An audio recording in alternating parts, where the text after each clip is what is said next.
మాజీ మంత్రి సీదిరి అప్పలరాజును ఒకరోజు పోలీస్ కస్టడీకిచ్చింది పలాస న్యాయస్థానం. దీంతో పోలీసులు రేపు జైల్లో ఉన్న సీదిరి అప్పలరాజును కస్టడీలోకి తీసుకుని ప్రశ్నించనున్నారు. శ్రీకాకుళం జిల్లా కాశీబుగ్గలో జరిగిన రోడ్డు ప్రమాదం కేసులో సాక్ష్యాలు తారుమారు చేశారనే అభియోగంపై ఆయనను అరెస్టు చేసి 14 రోజుల జ్యుడిషియల్ రిమాండ్కు తరలించారు. ఈ కేసులో పూర్తి ఆధారాలు సేకరించేందుకు పోలీసులు ఆయన్ను కస్టడీకివ్వాలని పిటిషన్ దాఖలు చేశారు. దీంతో న్యాయస్థానం ఒకరోజు కస్టడీకి అనుమతించింది.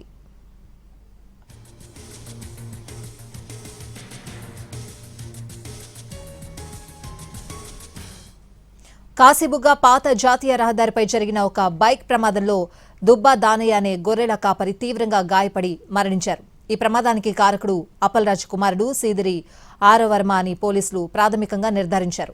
ప్రమాదం జరిగిన వెంటనే కుమారుణ్ణి అక్కడి నుంచి కారులో తప్పించడమే కాకుండా డ్రైవింగ్ లైసెన్స్ లేని కొడుకు స్థానంలో మరొక వ్యక్తిని నిందితుడిగా చూపేందుకు ప్రయత్నించారని అప్పలరాజుపై ఆరోపణలొచ్చాయి.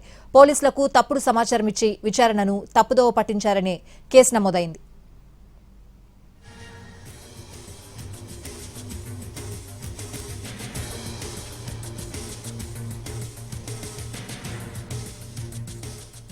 ఈ కేసులో ముందస్తు బెయిల్ పిటిషన్ తిరస్కరణకు గురి కావడంతో కాశీబుగ్గ పోలీసులు జూలై 22న అప్పలరాజును ఆయన నివాసంలో అరెస్ట్ చేశారు. అనంతరం కోర్టు ఆయనకు 14 రోజుల జ్యుడిషియల్ రిమాండ్ విధించడంతో ప్రస్తుతం అంపోల్ జిల్లా కేంద్ర కారాగారంలో ఉన్నారాయన.